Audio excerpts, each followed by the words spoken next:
વિરામ બાદ પુનઃ આપનું સ્વાગત છે। સમાચારોમાં આગળ વધીએ। બનાસકાંઠા જિલ્લામાં વીતેલા વર્ષની એક ભયાવહ ઘટના ઘટી હતી। ઈસવીસન 1973 ની 31મી ઓગસ્ટના રોજ કુદરત હતી મહેરબાન, પણ કુદરતની આ મહેરબાનીએ જિલ્લામાં વિનાશ વેર્યો હતો। ચોતરફ સંકટના વાદળો વચ્ચે માણસો જીવ બચાવવા કરતા હતા દોડધામ। તંત્ર કુદરતી કોપ સામે બન્યું હતું નિસહાય અને લાચાર। અંદાજિત 39 વર્ષ પહેલા કેવી હતી તે દારૂણ પરિસ્થિતિ અને કેવું હતું તે સમયનું બિહામણું દ્રશ્ય ભયભીત અને અચંબિત કરતી શું હતી એ ઘટના જોઈએ આઈ વિટનેસ ન્યૂઝ ચેનલના આજના આ વિશેષ અહેવાલમાં।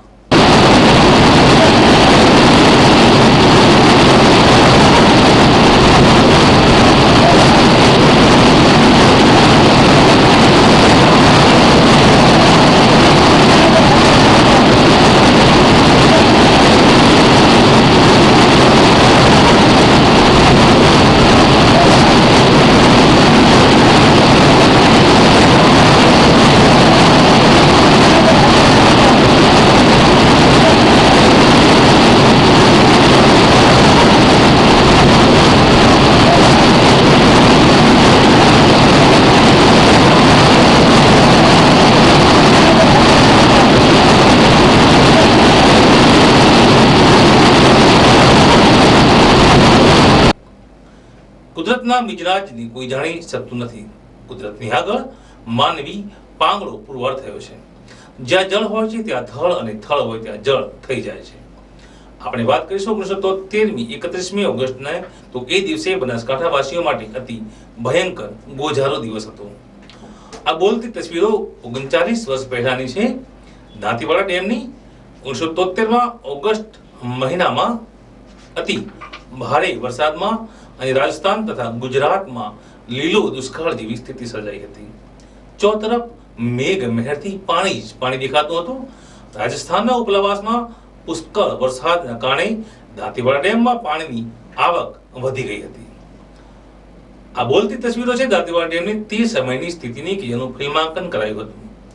જે તે વખતે વિજય આર્ટ સ્ટુડિયો ડીસા ચતુરભાઈ બારોટ અને વિજય બી બારોટે ખૂબ જ હિંમત અને જીવના જોખમે યાદગાર ફિલ્મ 39 વર્ષ પહેલા બનાવી હતી।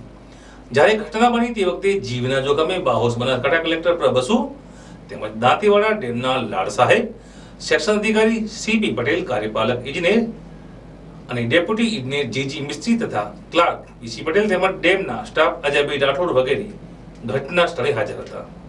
વર્ષ 1973માં ઓગસ્ટ મહિનામાં અતિ ભારે વરસાદ થતા રાજસ્થાન તથા ગુજરાતમાં લીલો દુષ્કાળ પડ્યો હતો। પછી રાજસ્થાનના ઉપરવાસમાં પુષ્કળ વરસાદને કારણે દાંતીવાડા ડેમમાં પાણીની આવકનો વધારો થયો હતો, જેના કારણે દાંતીવાડા ડેમના બધા જ 11 દરવાજા ખોલી નાખવામાં આવ્યા હતા। છતાં પાણીની આવક વધી જતા ડેમ પરથી પાણી વહી જતું હતું। આ ડેમની ડિઝાઇન પ્રમાણે બધા જ દરવાજા ડેમ સત્તા મંડળીથી બાદ ખોલી નાખ્યા હતા। તે સમયના ઘટનાક્રમની સિલસિલાબંધ વિગતો જોઈએ તો 30 ઓગસ્ટ 1973ના રોજ ઉપરવાસના વરસાદને કારણે ડેમમાં પાણીની વધુ આવક થતા અંદાજિત 4 થી 5 લાખ ક્યુસેક પાણી સાંજે 7 અને 15 કલાકે 11 ગેટ ખોલી છોડવામાં આવ્યું હતું। જ્યારે 1973માં દાંતીવાડા ડેમમાં જે ગાબડું પડ્યું હતું એમાં વાગોળ, ભાખર, કાંઠ એ વિસ્તારમાં પાણી થઈ રાજપુર ગવાડી વિસ્તારમાં આ પાણી આવે। ગવાડી વિસ્તારમાં જે છોટાપુર વિસ્તાર છે એ કમ્પ્લીટ ધોવાઈ ગયેલો અને એ ધોવાઈ ગયેલા લોકોને પૂરગ્રસ્ત કોલોની રેલવે સ્ટેશન છે ત્યાં અમને સરકાર તરફથી નવા પ્લોટો આપવામાં આવે। અત્યારે પણ ત્યાં લોકો રહે છે। આ બનાસ નદી જે એવી છે કે દાંતીવાડા ડેમનો પાણીનો સમાવેશ કરી અને વધારે જાનહાની થતા અને માલ મિલકતને પણ નુકસાન ઓછું થઈ રહ્યું। બનાસ નદીને લીધે આનું પણ એટલું પહોળું છે કે જેને લીધે પાણી એ સંગ્રહ કરી અને ઓછું નુકસાન થયેલું। અચ્છા, મિલિટરીવાળાને શું ફાળો આપ્યો? મિલિટરીવાળાએ બહુ સારો ફાળો આપેલો। એ લોકોએ પણ સાંભળવા મુજબ એ લોકોએ પણ પાણીને હેન્ડબોમ્બથી કે એવી કંઈ સાંભળવા પ્રમાણે આખા રસ્તો પાણીનું વેણ બદલે જેને લીધે પણ જાનહાની ઓછી થઈ। અચ્છા, ગવાડી વિસ્તારમાં કેટલું નુકસાન થયું? ગવાડી વિસ્તારમાં નદી કિનારાના વેલાના કિનારાના તમામ મકાન ધોવાઈ ગયેલા। તમામ માલ મિલકત આ કશું હાથ આવેલ નહીં।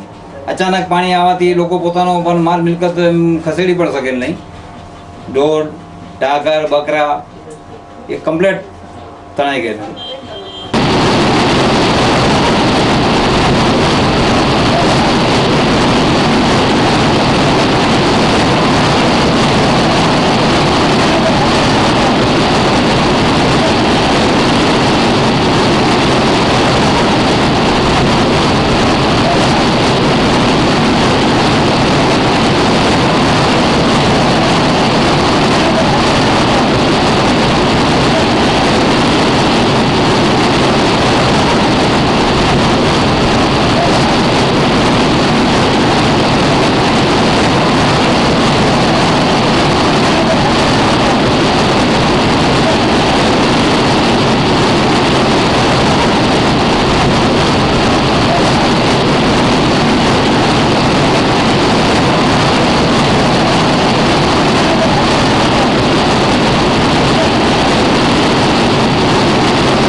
1973માં જ્યારે કલેક્ટરની જાહેરાત આવી કે આજે પાણી આ ડેમનું આવવાનું છે વડામાં, એ ટાઈમે જેટલા નાસવાના હતા એ બધા બિચારા જતા રહ્યા અને જે લોકો રહી ગયા એ એમ કે આ પાણી આ બાજુ નહીં આવે.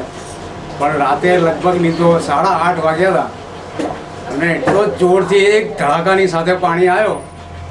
એક જ ધડાકામાં આખું બધું લઈને સાફ કરી નાખ્યું વાળું. અને એમાં લગભગ અમારા 9 એક ઘર લોધાવના ગયા, ઘાસના વાડા ગયા, ગવાડીનો વિસ્તાર ગયો અડધો. અને એના પછી 3 દિવસ સુધી લોકો બિચારા ખાવા પીવા માટે ખૂબ જ તકલીફ વેઠી. અને એના પછી સંસ્થાઓએ થોડું ઘણું ખાવાનું આપ્યું. આ પાણી કેટલા દિવસ ચાલ્યું? આ પાણી 2 દિવસ ચાલ્યું અને લગભગ 3 દિવસ સુધી રાજપુર અને બજારના રસ્તા બધા બંધ થઈ ગયા. સરકાર તરફથી કોઈ સહાય બીજી મળી આપને? ના, સરકાર તરફથી તો કોઈ સહાય મળી નથી, પણ ખાવા પીવાની જે થોડી સહાય મળી એ બિચારી સંસ્થાઓ બધી આવી એ લોકોએ થોડું આપ્યું. બીજું સરકાર તરફથી અમારા લોધવાસમાં કોઈ વસ્તુ આવી નથી. ખાલી 3 એક ઘર જે પૂરગ્રસ્ત કોલોની છે એમાં જ ખાલી આપેલા છે, બીજા બાકીના કોઈ સહાય આપેલી નથી. જોકે તે બાદ 31મી ઓગસ્ટે 1973ના રોજ રાજસ્થાનમાં ઉપરવાસમાં વધુ વરસાદને કારણે વધુ પાણી આવતા ડેમના ઉપરવાસમાં વાઘરોળ ગામ નજીક ડેમનો કાચો પાળો તૂટી ગયો હતો અને ગણતરીના પળોમાં ભારે તારાજી સર્જતા દ્રશ્યો જોવા મળ્યા હતા. ડેમના પાળામાં થયેલા ભંગાણે પાણી બહાર આવ્યું હતું અને રાક્ષસી ગતિથી ડેમમાંથી વહી જતું પાણી વાઘરોળ ગામ થઈને ચંડીસરમાં ખાબક્યું હતું. ઘસમસતું અને વચમાં જે આવે તેને પોતાની સાથે ઘમરોળીને લઈ જતું આ પાણીનું મોટું વહેણ ત્યાંથી રાજપુરના વાળામાં પહોંચ્યું હતું. અહીં અનેક શ્રમજીવી પરિવારો સંભવિત તારાજીથી બેખબર કાચા પાકા મકાનો બાંધી રહેતા હતા, જેઓએ સુનામીના મોજા સમાન પાણીનો આવરો જોઈને જે હાથમાં આવ્યું તે બચાવી જીવન તરફ દોડ મૂકી હતી. જ્યારે બીજી તરફ બાકીના પાણીનું વહેણ જુનાડીસા પાસે આવેલા ગંગાજી વાળામાં ખાબક્યું હતું. દાંતીવાડા ડેમમાં વાઘરોળ નજીક જે ભંગાણ સર્જાયેલ અને ડેમનો કાચો પાળો આશરે બપોરના સમયે તૂટ્યો હતો.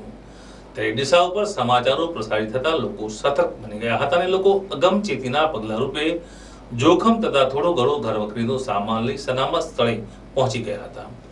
આ દ્રશ્યો જે તે વખતે કોડોક કંપનીના બ્લેક એન્ડ વ્હાઇટ વિડીયો કેમેરામાં ડીસાના જાણીતા પત્રકાર ચતુરભાઈ બારોટે વરસતા વરસાદી કંડાર્યા હતા. 39 વર્ષ પહેલાના આ દ્રશ્યો તે વખતની ભયાવહ પરિસ્થિતિનો નગ્ન ચિતાર રજૂ કરે છે.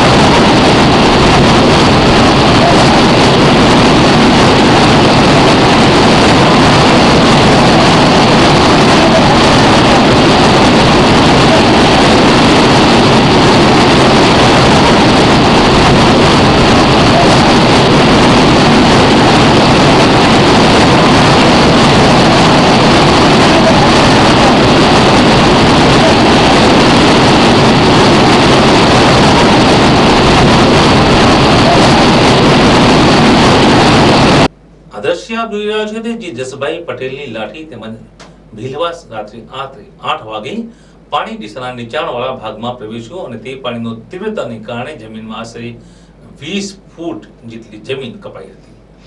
તસવીરમાં દેખાતો આ ભીલવાસનો પાણીનો કૂવો ઘણા વર્ષો સુધી આ હોનારતનો મુખ્ય સાક્ષી બની ઉભો હતો.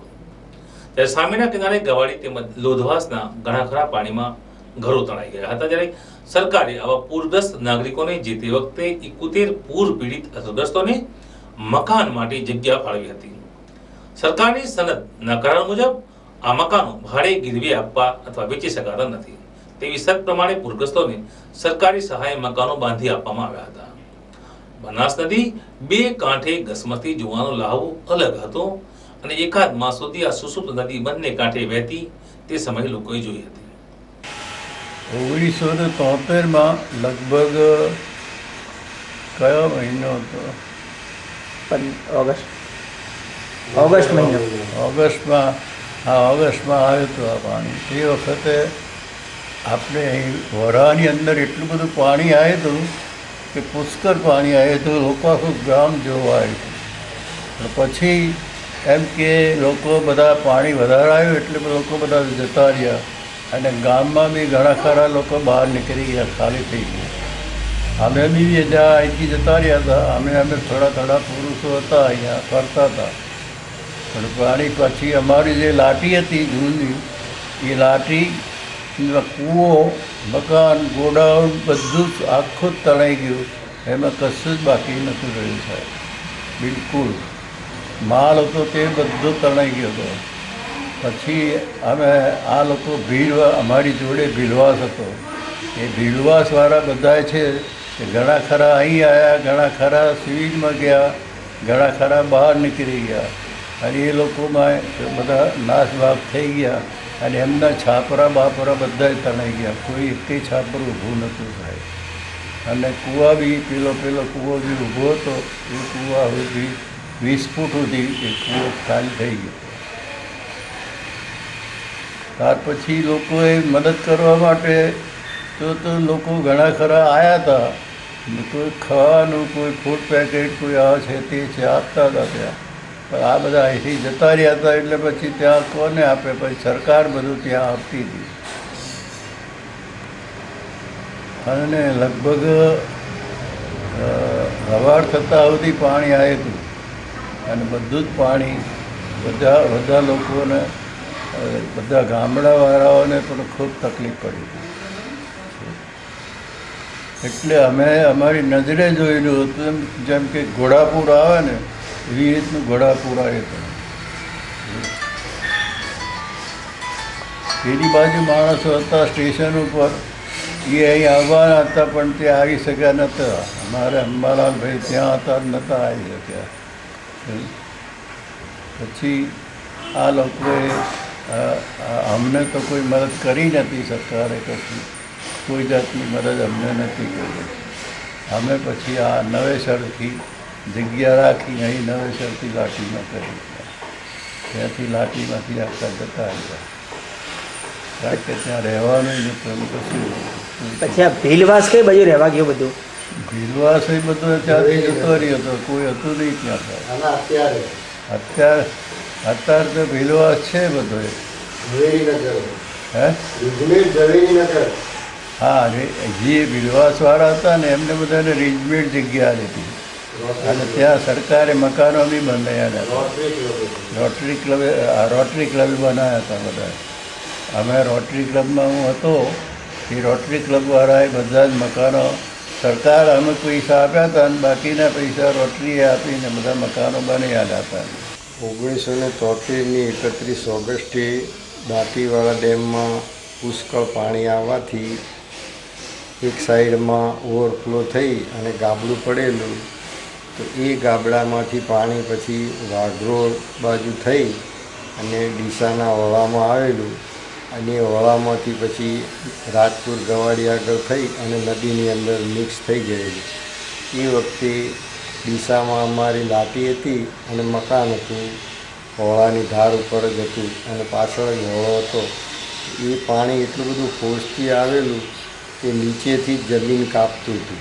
ઉપર તો નહોતું આવ્યું પણ નીચે 20 ફૂટ નીચેથી જમીન કાપતું હતું, એટલે ઉપરથી બધું જ મકાનો અને માલ સામાન બધું જ નદીની એક પાણીના ફોર્સની અંદર બેસી જતું હતું અને તણાઈ ગયું હતું.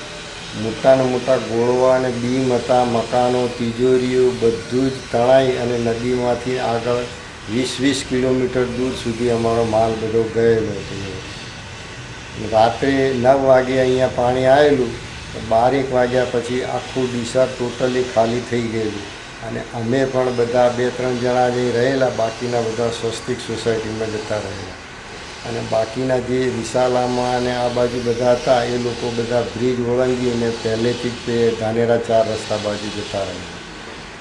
ને આ પાણી બીજે દિવસ સુધી ચાલુ રહ્યું હતું. બીજે દિવસે પછી બપોર પછી રાહત થઈ હતી થોડી, અને એ પ્રમાણે ધીરે ધીરે પબ્લિક બધી પાછી આવતી હતી. પાલનપુર બાજુ જવાનો કોઈ રસ્તો હતો નહીં. પાલનપુર રોડ અને આ રેલવે સ્ટેશન રોડ અને ગવાડીનો રોડ એ ત્રણેય નાળાના હિસાબે તૂટી ગયેલા, બંધ થઈ ગયેલા. આ બાજુ ધાનેરા 4 રસ્તે જવાનો પણ રાત્રે એ લોકોએ પુલ બંધ કરી દીધો હતો. જેટલી પબ્લિક હતી એટલી ડીસામાં અંદર પાછળથી થોડીક જ વસ્તી રહી હતી, બાકીની વસ્તી બધી બહાર જતી રહી. હાલ જે અહીંયા ભીલવાસ આખો તણાઈ ગયેલો એ એમનો કઈ જગ્યાએ વસવાટ છે? ભીલવાસ જે હતો એ અમુક લોકો અહીં અમારે ત્યાં આવેલા, અને બાકીના લોકો બીજે અમુક હાઈસ્કૂલમાં અને સરકારી હોસ્પિટલમાં અને ધાનેરા 4 રસ્તા બાજુ જતા રહેલા. અને એ લોકોને પછી ગવર્મેન્ટે રિજમેટ ઝવેરીનગરમાં જગ્યા ફાળવી હતી. એ વખતે રોટરી ક્લબે એ લોકોને બધાના મકાનો બનાવી અને અહીંયા જેના કાયદેસરના મકાનો હતા એ લોકોને બધાને ત્યાં મકાનો એ લોકોએ આપેલા. અચ્છા, આમાં કોઈ તમને કોઈ સરકારી સહાય બીજી મળેલી ખરી? અમને કોઈ સરકારી સહાય મળી નથી. અમને અહીંયા જે આ સિંધીઓનું મંદિર છે ત્યાં ટેમ્પરરી જગ્યા આપેલી હતી, પણ એ પછી એ સિંધીઓએ મંદિર ત્યાં બનાવી અને એ આખી ચાલી એ લોકોએ બનાવી હતી, એટલે એ જગ્યાઓ બધી બીજા લોકોએ કવર કરી દીધી. અમને કોઈ પણ જાતની સહાય મળી નથી ગવર્મેન્ટ તરફ. અચ્છા, રાતે જે ભીલવાસ તણાણો એમાં કોઈ જાનહાની થયેલી? ના, જાનહાની કોઈ થઈ નહીં, કારણ કે પબ્લિકને સાંજે જ ખબર પડી ગઈ હતી કે દાંતીવાડા ડેમમાં ગાબડું પડ્યું છે અને પાણી આવે છે. એટલે રેડિયા ઉપર સમાચારો આવતા હતા, એટલે બપોરથી જ લોકોને ખ્યાલ હતો કે કંઈક થવાનું છે, અને સાંજે સમાચાર આવ્યા કે ભાઈ પાણી આવ્યું છે. અને મારા મિત્ર વિજયભાઈ બારોટને એ લોકો, ચતુરબેન એ લોકો જોવા ગયેલા વાઘરોડ, તો એ લોકોનું કહેવું એમ છે કે વાઘરોડ પાણી આવતું હતું એટલે બીડનો આખો થાંભલો તો એ બી ડૂબાઈ જાય એટલો ફોર્સથી ને એટલો સ્લેબ પાણીનો 20 ફૂટ ઊંચો આવતો હતો અંદરથી. એ રીતનું પાણી આવતું હતું.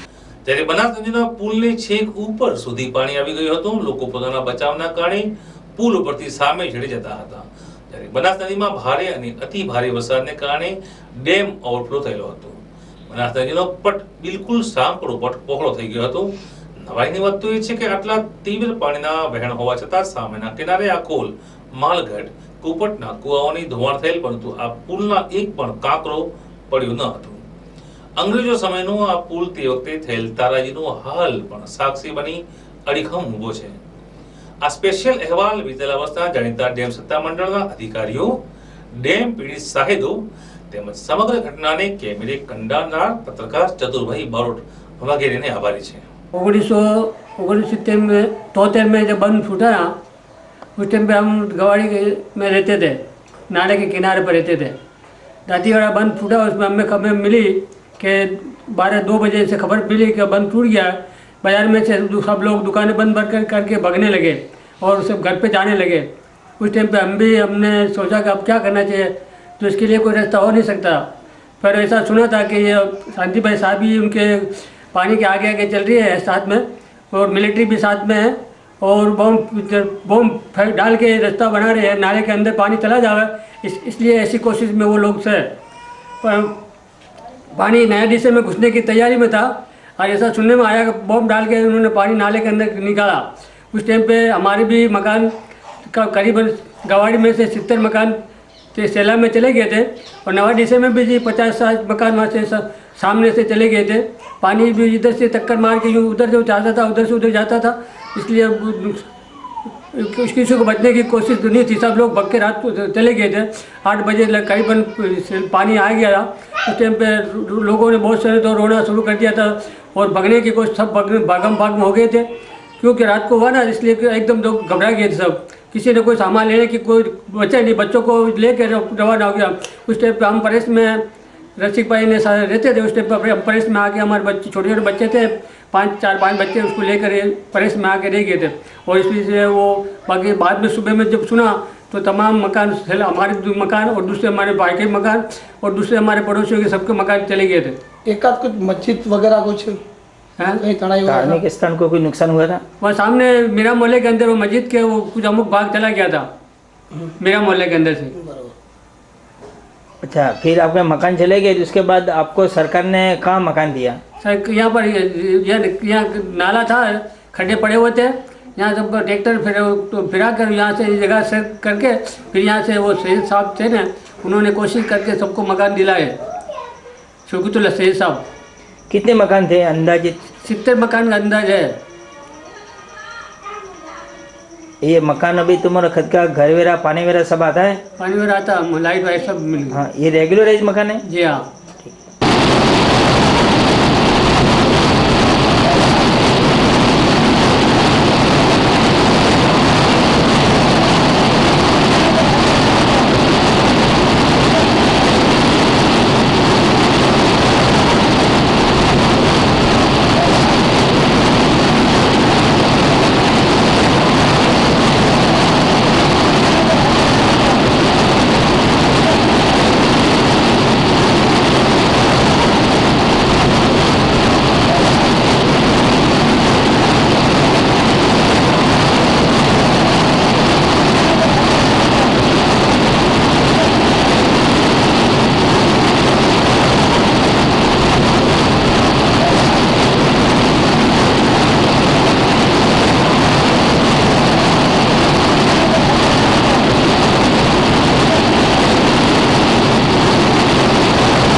ન્યૂઝ બુલેટિન પૂરું કરતા પહેલા મુખ્ય સમાચાર ફરી એકવાર. દાંતીવાડાના લીલપુર ખાતે આંગણવાડીના બાંધકામમાં ગેરરીતિની ફરિયાદ. કુદરતની મહેરબાની બની લોકો માટે તારાજી. વીતેલા વર્ષોની એક દિલ ધડક દાસ્તાન.